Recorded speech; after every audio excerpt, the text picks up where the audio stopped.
And I'm going to show you an AnyLogic simulation and modeling of a typical facility. This can be actually modeled to the exact specifications, the exact layout, and the drawing, the floor plan, however number of floors.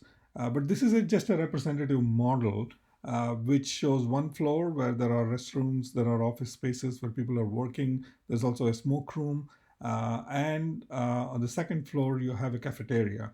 So the purpose of this model is to find out about the metrics of evacuation, but we are also going to overlay on this some of the COVID principles like social distancing, and we're going to find out how that can affect and what is the implications of implementing, and then we can try to take some actions. So let me go ahead and start this model.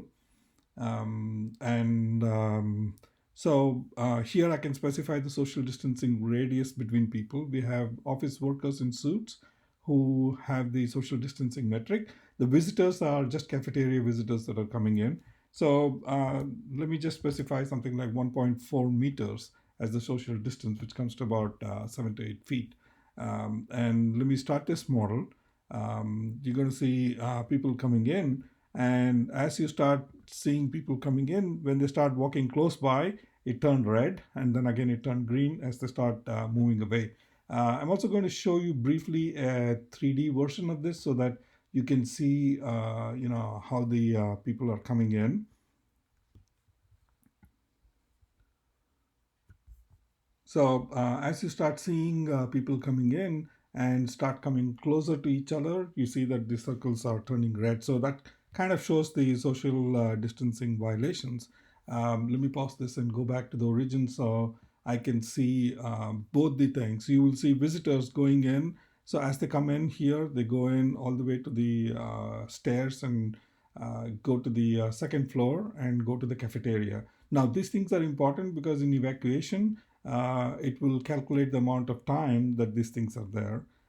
So let me go ahead with the model, and you're going to see all these people coming in and all of these things. So here, this is going to track how many people are in the building currently, and the moment an alarm or an evacuation is started, it's going to basically find out what's the how many people are inside and what's the time it's taken. So let's activate the fire alarm, and you will see that this basically right now everybody is trying to go out through this exit. There's only one exit in the building currently.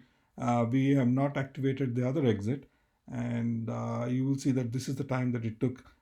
These two people are stuck here because that's exactly what the model was supposed to do. But let me also do another thing where this time we can basically find out an additional exit and then try to see some of the metrics. So when you try to see an additional exit, this exit is like an emergency exit, and this time the emergency exit is also used. So when people start going out, you will see that people start moving in through this as well.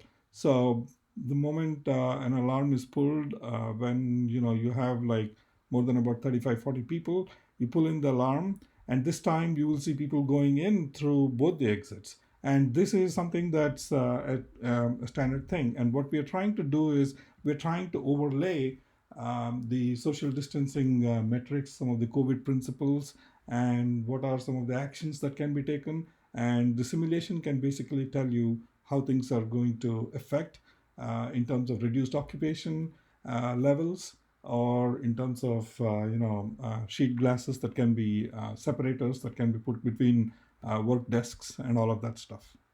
Thank you.